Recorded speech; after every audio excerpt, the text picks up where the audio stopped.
This is the District 2 Sports Podcast with your hosts, Gregory, Devin, and Big G, your voice for local sports in Southern Virginia. You can listen to this episode and hundreds of others on Spotify, Apple, or wherever you listen to your podcast. Give us a like and follow us on Facebook, Instagram, and X. Now sit back, relax, and enjoy the show. They're not in my top 12. They're not in my top 12. I told y'all. They're not. Big G got his teams in and they all lost last week. So, how did you get that? I got two teams in and one of them lost. I need to throw one more shout out. I got a shout out to my little guy over there on the left, little Dev. The spreadsheet is back out, and it's back. Oh, you have one for basketball? I got one for basketball. Yes. Really? You're not for Spurs? Okay.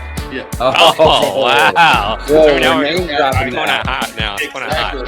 For anybody listening tonight, anybody paying attention, if y'all don't know, the mob is in the NFL.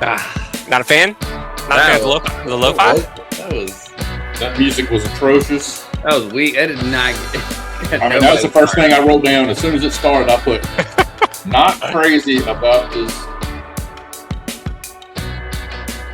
All right, it is a District 2 Sports Podcast. We're back in another episode. It's Gregory here, your host. We're joined by Matt Allen, the head football coach of the Chatham football Cavaliers, newly appointed head coach just last week. This is his second stint there in Chatham. He's a Chatham guy now, so we're happy to have him back. I'm an alumni, so we're going to sit down and talk about Chatham football now and in the future. So, Allen, thank you for coming on tonight, man. It was a pleasure, and I hope you're doing well. I've been doing well. We've just gotten done with our first full week here at Chatham running workouts, and it's been exciting. It's been fun. Second stint, you were there back in 2016 to 2019, I believe. Yes, sir. I read a story. I was reading this article. Did you have your 200 to 300 page document or article there with you? What you want to do with the Chatham program for your second interview as well? So it's been pared down over the years. When I did it in 2016, I was 24. I had everything idealized, like what I wanted to do as a head football coach. And then you experience being a head football coach, you experience being an offensive coordinator, and you get a little bit older. So you pare it down a little bit. So it's not quite 300 pages anymore, but I still had like a 130-page manual for my interview this time. Oh, that's awesome. Well, I mean, so when you did take the coach the first time, or when you took the job the first time back in 2016, what were some of those things in that document that you wanted to do for Chatham football?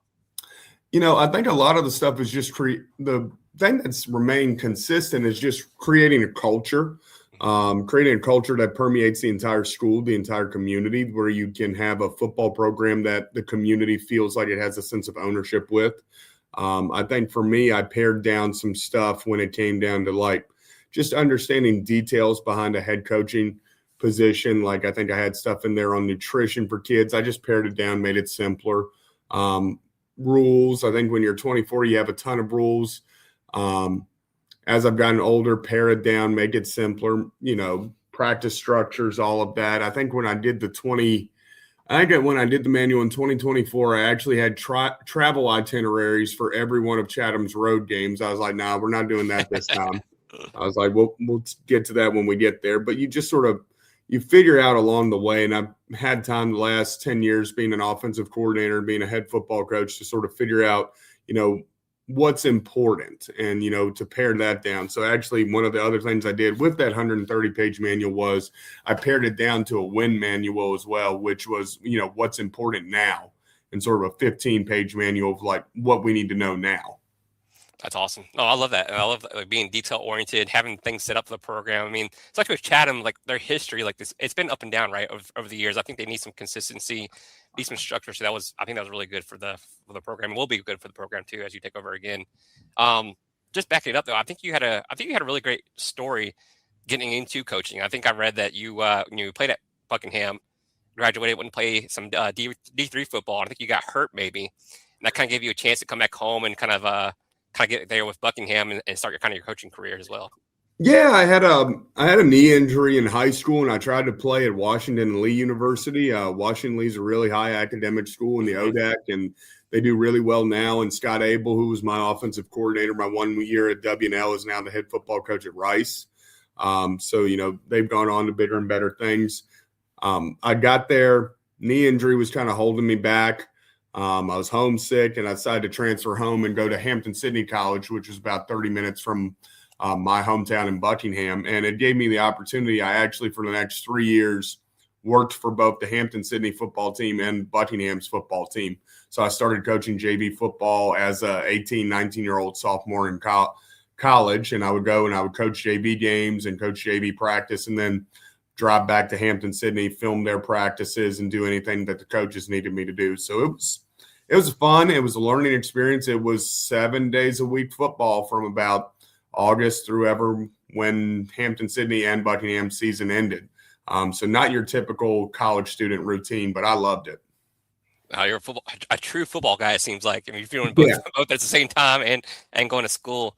Kind of a little bit off topic, off the subject of Chatham, but since you were at WNL and at Hampton-Sydney, on this podcast, we've said that the ODAC is like the SEC of D3 football. Just a lot of good talent teams there, coaches and whatnot have come through there. What were your thoughts on the ODAC as a whole, as a product? Man, the ODAC was wild. The ODAC was fun.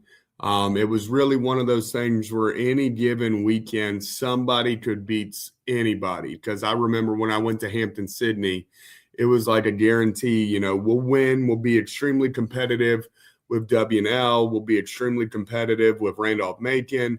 And then we might turn around. I remember specifically, I think my senior year in college, we lost at Catholic, and we all just were sort of stunned. Like, how in the world does this happen?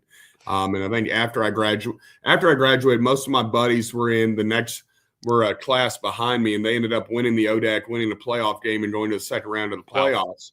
But they lost to, I believe they lost to Shenandoah at home that year. And it was wild. They beat WNL, beat Randolph-Macon, but you just had the randomness where you lose to Shenandoah. And I mean, it's a lot of fun football. Mm-hmm. You got WNL, who was like leads the nation in rushing every other year, it seemed, for a while there with Scott Abel, running the triple option. Then when I was in school at Hampton-Sydney, we had Marty Favret, who really brought the spread. We're going to throw the ball around the yard a bit offense to Hampton-Sydney. And then even before my time there, if you go back and look at it historically, you can look at Bridgewater when Michael Clark was the head coach there, and they were loaded.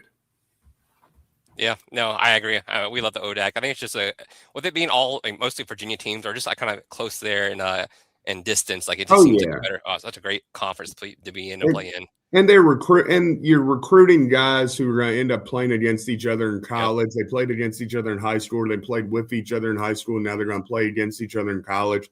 So it's really fun. Now, I will say, as a Hampton-Sydney Tiger, I really would like to see Randolph-Macon fall off a little bit. But, I don't think you're the only one. I think the whole conference might like to see that.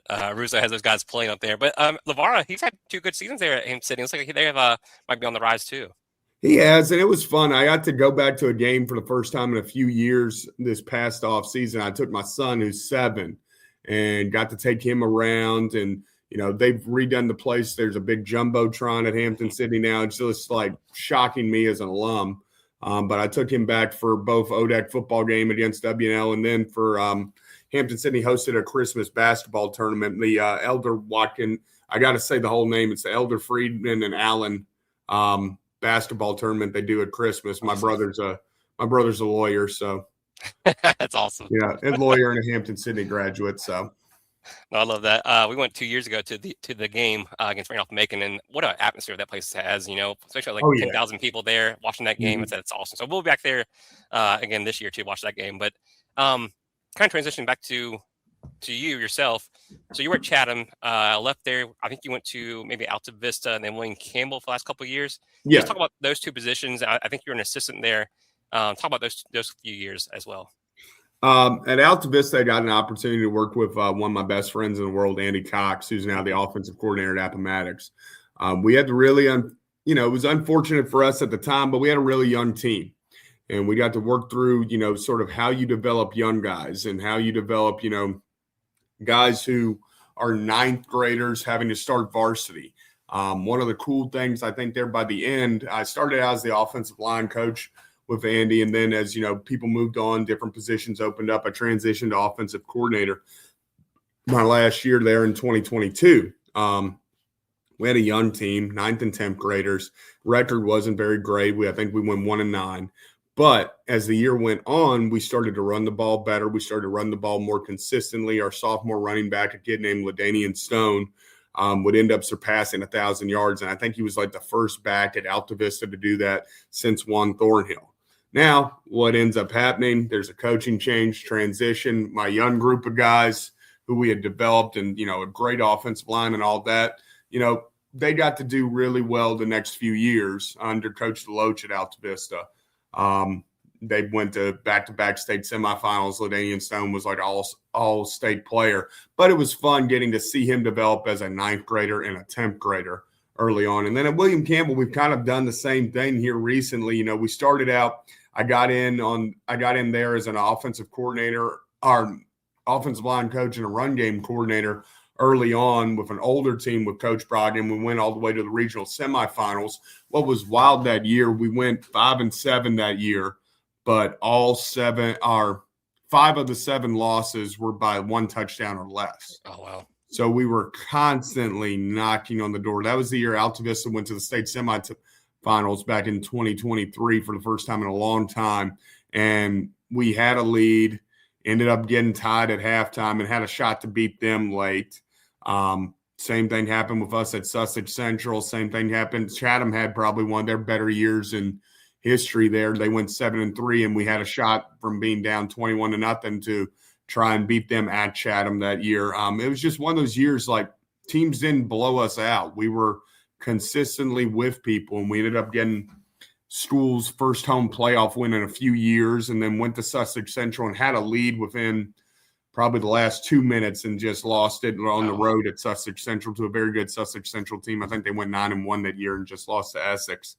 But then since then, it's kind of been the transition, learning, younger guys. And I think Danny Brogdon over at William Campbell is going to be really good here in the next year or two. They've got a young group of kids who's going to be good. We played a lot of freshmen last year. Well, William Campbell has a very rich history. So I remember them back in high school, seeing those teams go to state championships and whatnot. Kind of a not so serious question. Do you just hate Gretna? I mean, you're at Chatham, you're at Alta Vista, William Campbell back in the day. They had all those rivalry games with Gretna. Man, I don't know if it's that I hate Gretna. It just happened. It's kind of wild because I've lived in Chatham this entire time, so I've driven past Gretna every time I've gone north. Campbell County has been good to me. I'll say this about Campbell County Public Schools. Campbell County's been really good to me. I got the transition as far as teaching and go back into – I'm originally a history major from Hampton, Sydney. When I was actually here the first time at Chatham, I was teaching middle school math, if you can imagine. Head football coach teaching 6th grade math and 8th grade math and, having to learn that. But it's just part of it. I was willing to do whatever I needed to do to be a head football coach. And I got to, at Alta Vista, transition back to being a history teacher and get put in leadership roles as far as education went. And, I'm very grateful. Campbell County's been good to me. Alta Vista was good to me. And William Campbell's been good to me. So I'm thankful for that. As far as hating Gretna, I think if you coach at Alta Vista and you coach at Chatham and you coach at William Campbell long enough, then I think you just naturally hate Gretna. But Sean Miller's Coach Miller at Gretna is a great guy, and he's got great people on his staff. Yes, sir, I agree. We spoke to him last season. He's definitely a great guy. But just being a Chatham alumni, having those run-ins for baseball and basketball seasons back in the past. Oh, yeah. Something going through that town or driving past it in 29, I'm like, Gretna. But just want to talk about your return to Chatham. So what made this the right time for you to come back to Chatham? And then what did you feel like maybe better prepared you the last few years being those assistants at Alta Vista and William Campbell to prepare you for this second stint? I think for me, as far as right time goes, I knew I wanted to be a head football coach again. The bug is there. It's what I've wanted to be since I was in high school. I've wanted to be a head football coach, and it's not just about X's and O's for me. It's about the impact that you can have on kids, the impact you can have on a community. It's about everything that is encompassed with the position. I think for me, as far as right timing with Chatham, I just say it was a God thing. It was, definitely felt God driven. I'm very fortunate. My family, we live here in Chatham. Nice. My wife, my stepdaughter, it's my daughter, but my Yeah. daughter is a cheerleader at Chatham High. So I was going to JV football. I would drive from William Campbell football practice and speed down the highway and go to JV football games and watch her cheerlead the past 2 years. So I got to see all of that. I got to see kind of stuff that we had, brought along during my 4 years at Chatham as far as facilities and different stuff and, the attitudes of kids and the attitudes of parents and, that type of stuff. And I got to see kind of as a fan, the transition and how tough it had been having so many coaches in the last few years. And I knew I felt for the kids. I felt bad for the kids. And I knew with being at William Campbell, my daughter's here, my son, who's 7 years old, I share with his, I split time with his mom, and they moved back into the Chatham area. He was splitting time between, me here in Chatham and Burlington with her, and now they moved back here. So he went to Chatham Elementary for the first time this past year and loves it. It was just, something where I was like, man, I kind of want to get closer to home because while my whole family's lives were centered in Chatham, Virginia and Danville, Virginia, I was driving north to Alta Vista and Naruna. And, it was pretty lonely. And I was staring down the prospect of, future seasons. What's it going to be like? What's it going to be like when my daughter's cheerleading on varsity? What's it going to be like when my son wants to play sports? He just started transitioning into playing sports, and he was a, Little League Cavalier baseball player last year and a Little League Cavalier basketball player this past winter. And, how was that transition going to be? And so when the head coaching job came open, of course I applied for it. Chatham means a lot to me. And I think, as I've had time to process, being away from Chatham, it's, the kids, the people, the community, it means a lot to me. Even though I'm not from here originally, it means a lot to me. This is home. As far as what's prepared me as being an assistant coach to being a head coach, I'm going to give credit to the two head coaches that I worked for. Andy Cox is probably, like I said, he's one of my best friends in the world. And I don't think I've worked for a head coach that is more X's and O's sound than Andy Cox and sort of, a savant, a student of the game when it comes to that. And I could sit there and talk with Andy for hours about X's and O's and football scheme and the history of football. And, I love that. And I loved, as far as my organization and like having everything laid out, Andy Cox helped refine that because I got to see how a football program is supposed to be organized with Coach Cox. With Coach Brogdon, he's a dude, man. He's a dude. The kids love him. I got to see how you love on kids. I got to see how you love on a community, and just sort of how that goes. And, I tell Coach Brogdon this all the time when I, got the job and had to leave, and he shot me a text message about how much I'd had an impact on him. And I was like, hey, man, you taught me how to be a better, not just a better coach, but a better husband, better father. I'm thankful for you. So that's, where I feel more prepared. I'm not 24. Like I told the committee when I interviewed, I'm not 24 anymore. I'm 34. I've grown a lot. I know what my non-negotiables are as a football coach, and I'm ready to attack it. Talking about 2016 and then talking about this year taking over, where do you see the program at, and what are some comparisons and some differences you see from 2016 to this year, 2025 or 2026? I think in 2016 when I took over, I was taking over. I'll give credit to Coach Grekus when I took over then. He had been the head coach for 6 years. He had helped that program a lot. They had gone to the playoffs fairly recently. And then again in 24, I still didn't know what I didn't know. I was coming in. I was learning Chatham. I was learning the community. The kids, had a group of kids who were older, who were more athletic at the time. Our younger kids weren't as athletic, but they were more bought into the program.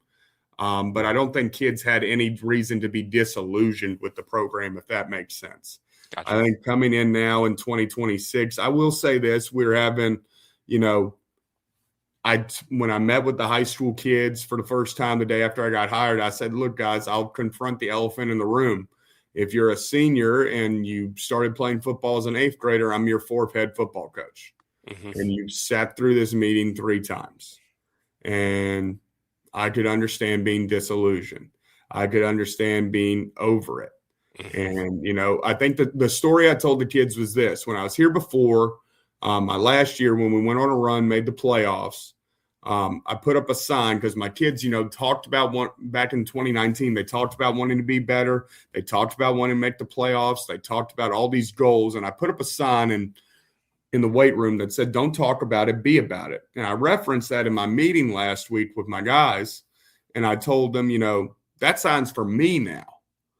All the lip service I can give you about, I'm going to be around because my daughter is a cheerleader. I'm going to be around because my son plays youth ball here. I'm going to be around because I know this community, because I love this community, because I want to be a part of Chatham High School. You've heard all that before. Like, I have to go out and prove it. So for me, that's the difference this time around compared to last time around is, we got to win back some kids who are just disillusioned with the constant transition, for whatever reason. Do you feel like this time around you're maybe more set up for success? And I say that because you said you had a son who was already playing youth sports, and we know that youth sports is a big part of growing the program, getting those athletes to kind of go through the system, get to you, and they're just kind of being there around the school a lot more this time around with your family and stuff like that. Do you feel like you're more set up for success this time around, or maybe it's the same for you? I think I'm more set up for success, yes. And that's not a knock at where I was at 2016. Yeah. I think part of it comes with being older. I'm going to tell you right now, the guys who we have who are going to come on as coaches, I feel a lot happier about. Not to give away like names and stuff that are not official yet on coaching staff wise, but we're going to have some guys who've been experienced head coaches on staff, experienced coordinators on staff, guys who I know. I think when I came in 2016, I was 24 years old. I had to basically recruit from a community that I was not as familiar with, and just take people on their word. Now I'm coming in, just being honest, the guys that I'm bringing in, I'm trying to count in my head now. 4 of the guys we're bringing in on staff are guys who I know personally. Nice. And, who I've worked with, I've coached with before, or I've coached.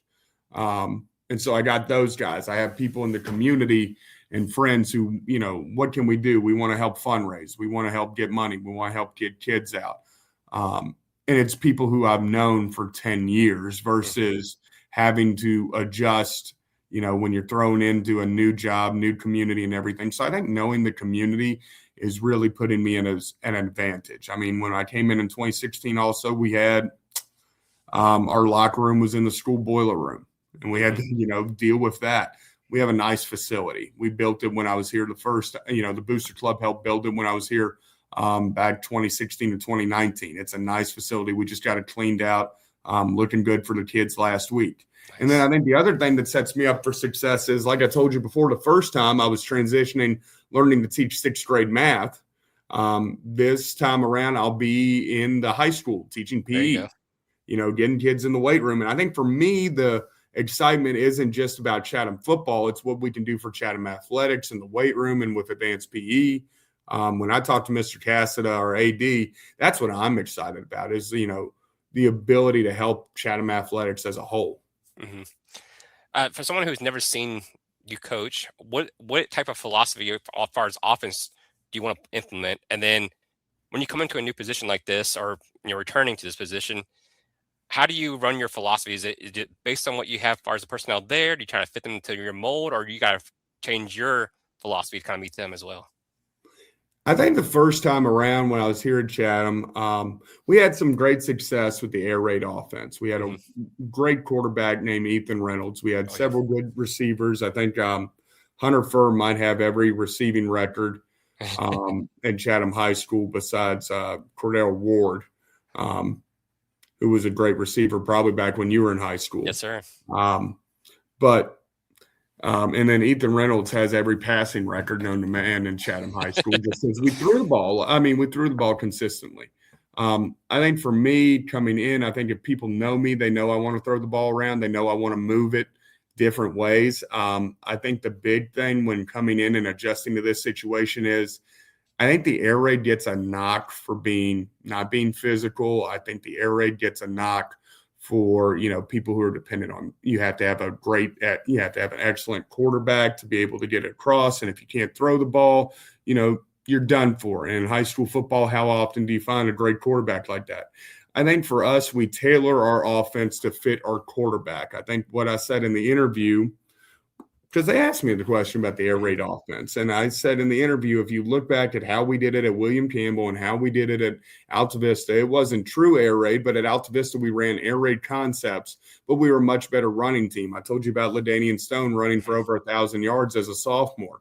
Well, we were doing that, running the air raid and running inside zone. Nice. And I mean, that's just what it is. I think for us coming back into Chatham with the short timetable, with it being April, the biggest thing is making it simple for the kids and then trying to fit what we do to what our guys can do. As far as the personnel goes, I think you just said you met with them last week. What, as far as numbers, how many kids do you want to potentially have on the team? Like, what's a good number you want to have on there? And what's been their response so far? The response so far, the numbers we have right now coming out to weightlifting, we got other guys who we need to get bought in. The numbers aren't bad. Compared to my first time around at Chatham, they're probably about the same, maybe a little bit even higher. I think the kids who we have in there right now want to be in the weight room, and they're working hard in the weight room, and we're pushing them. We're forcing them to compete. We're putting them in situations where they're not necessarily comfortable in. We like to do competitions every day in the weight room, and we like to give PowerPoints, and we have a PowerPoint system that keeps kids accountable. And one of ours today, just to give you a competition and how we push kids to where they're uncomfortable, we had hill sprints. And the rule with the hill sprints was we had a time to beat for each hill sprint. You could tap out at any time. The time was going to get shorter and shorter and shorter as we went. But I was just looking for who was going to be the last guy to tap or who was going to be the last guy to make their time. And we kept going and kept going and kept going. And you see guys who go, okay, I can't make this time, so I'm done. And they slide over with me. I think we got down I think the last one was 3.5 seconds. We had two guys. And an 8th grader beat out, or a rising 9th grader beat out a rising senior. And, and I explained to the guys, it's just seeing, who wants a tap, seeing who's going to give out on us. That's all it was, is seeing who's mentally tough. That's what that drill was about. And I think that's what we're doing right now. The kids have responded well. We're getting our guys out there. We got some guys who, we got to get a little bit stronger. But, we ran shuttles the other day. I've been impressed with how much we want to compete. I was impressed with a few shuttle times there. I think that was earlier this week. And the biggest thing is just how guys want to compete, the energy they bring, the excitement they bring. We're talking to a coach in Southwest Virginia. We talked about, building long-term success and how important it was to get involved in the youth programs. And I was kind of shocked at all the details they talked about, like far as them running the same offense they do at the high school level down into the youth programs as well. So I thought it was pretty shocking. But with your son being, playing, how involved will you be in the youth programs there in Chatham, kind of build that long-term success and get them, when they get up to, JV and varsity? For me, my son's he's played baseball. He's currently playing soccer in the youth program. Mm-hmm. He's played basketball. He was bugging me to play football. So it might have to happen if we can work that out with mama. He might have to get the football monkey because he's just a sportsaholic right now. Yeah. I think for me, being involved in youth sports is a big deal for me. One of my former players is coaching at the level that my son would be playing at, so that excites me. A kid named Jacob Dalton, who was a great kid back in high school. For me, being involved in the youth program, as far as running the same offenses and the same structure, I think you want to get something similar, especially with your older groups. That helps. One of our JV head coach this upcoming year, Chief Giggets, actually helps coach the youth program. He has a 10-year-old son. They play on our B team here. So he's heavily involved in that. So I'm excited about, him being a connection to the community and to the youth program. for us, as far as the youth league goes, we have great plans. We want to get with the youth league coaches. We want to have a youth league night, our first home game of the year. I'm already working that out with Mr. Cassido, where we can honor the youth league guys.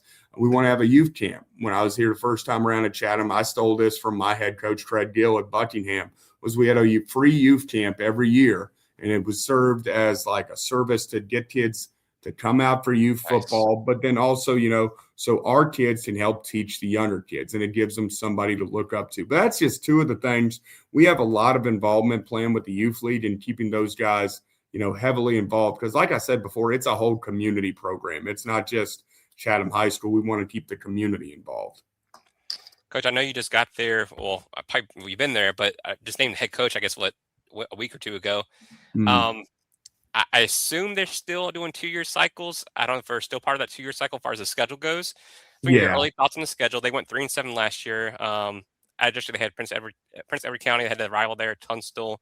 I guess Mountain Lake. I guess they're part of the district now, and Patrick County as well. But let's get your early thoughts on the schedule and kind of that Dogwood District those rivalries and games as well.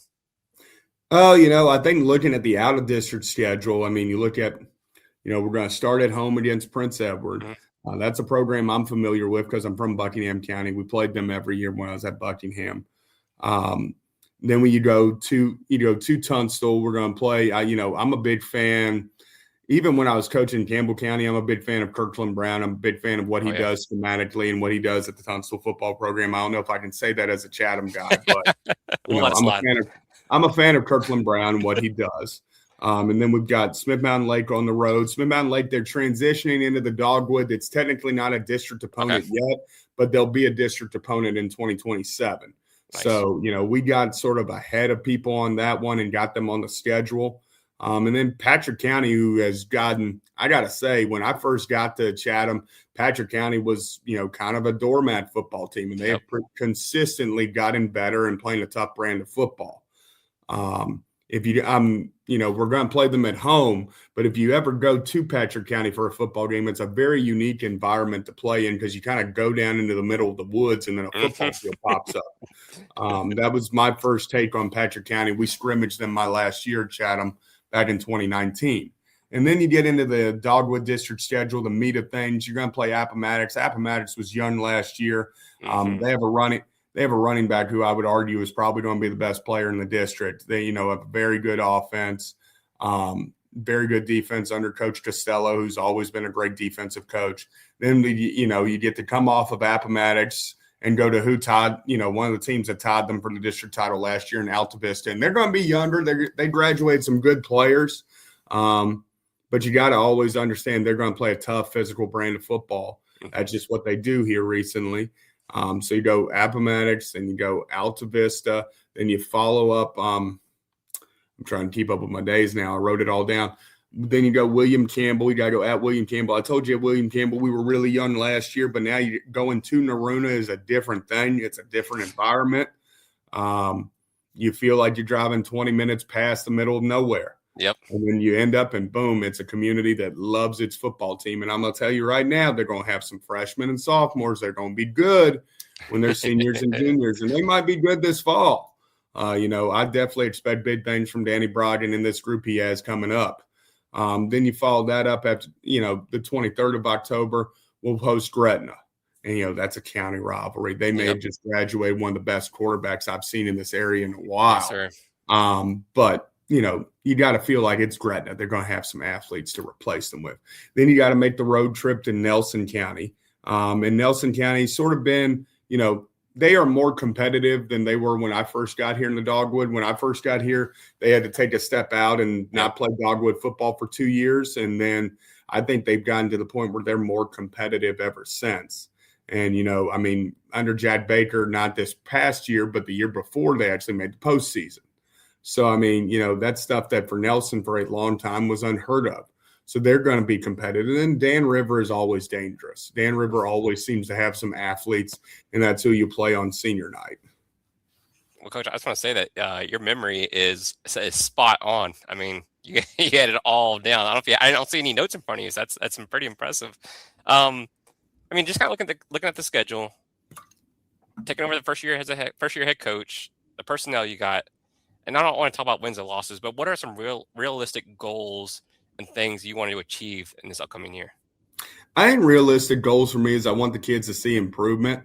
I want the kids to feel like they're becoming better football players. I think, I'm going to give credit to the last coaching staff. I'm going to give credit to Coach Brumfield.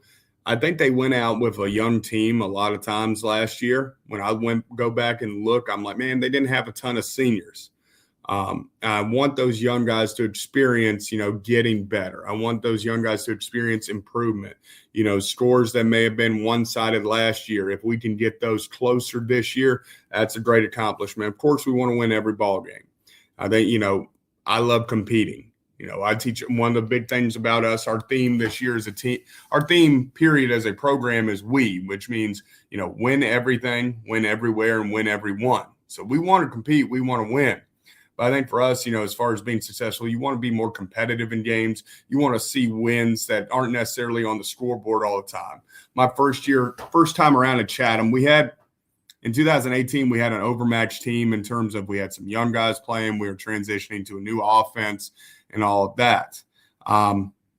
We found ways to win for us. For us, winning was we led the region in passing that year. We had a 1,100-yard receiver. We had, we were more competitive in games. Our offense was, lighting up the scoreboard. And then the next year that transitioned and our defense got better. We caused, I think my last year in 19, we caused 30 takeaways. You find ways for your guys to see measurable success, even if it doesn't happen on the scoreboard every time. You want it to happen on the scoreboard every time, but if they're seeing that measurable success, they're seeing that they're getting better, they're seeing that scoreboard success is going to come, and it's going to happen. I love that, Coach. I love hearing that. My final question for you, what do you want, fans, parents, people just in the stands, what do you want them to know about Chatham football? What do you want them to look like in the next 2 or 3 years, or after they play you, or just kind of seeing you guys play? I think you want to see a good group of kids who plays football the right way, who carries themselves with respect, represents their community with pride. I think from a schematics, X's and O's, strategy-wise, I want you to see a team that sort of goes for it.